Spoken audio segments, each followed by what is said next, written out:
Simula na rin ngayong araw ang mas maikling pasok sa mga opisina ng mga LGU sa Metro Manila. Live mula sa Pasig City, nasa frontline ng balitang yan si Shyla Francisco. Shyla, nakatulong ba ang adjustment work hours sa mga pagpasok ng mga empleyado dyan?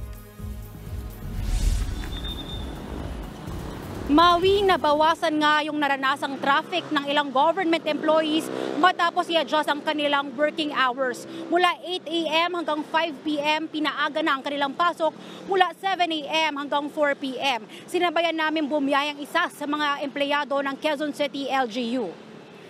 Dahil alas 7 na ng umaga ang pasok, isang oras ng mas maagang alis ng kasama naming si Noela Pelayo. Galing siyang North Caloocan, kaya 5:20 ng umaga umalis na kami. Dahil mas maaga, hindi raw traffic palabas ng kanto nila. Pati sa pagsakay niya ng bus, maluwag at hindi siksikan tulad dati. Medyo naudlot lang ang biyahe dahil pinupuno ang bus sa bawat stop. Nakaranas din siya ng panandaliang traffic sa Commonwealth. Bandang 6:41 ng umaga, nakarating na kami sa Quezon City Hall. Inabot ng halos 1 oras at kalahati ang biyahe. Kung tutuusin, kaunti lang daw ang diferensya nito sa normal niyang biyahe na inaabot ng lampas 1 hour and 30 minutes hanggang 2 oras. Pero tingin niya mas mababang chance ang malate siya dahil hindi niya kasabay ang private employees na alas 8 rin ng umaga ang pasok.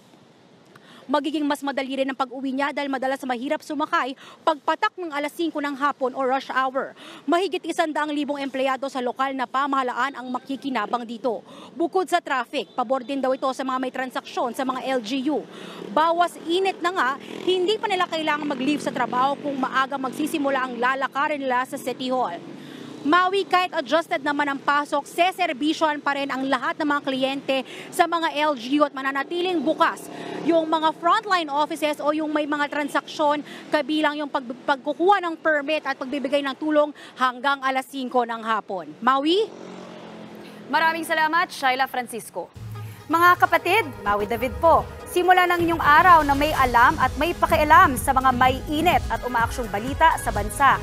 Para maging una sa balitaan, mag-subscribe at mag-follow sa social media pages ng News 5.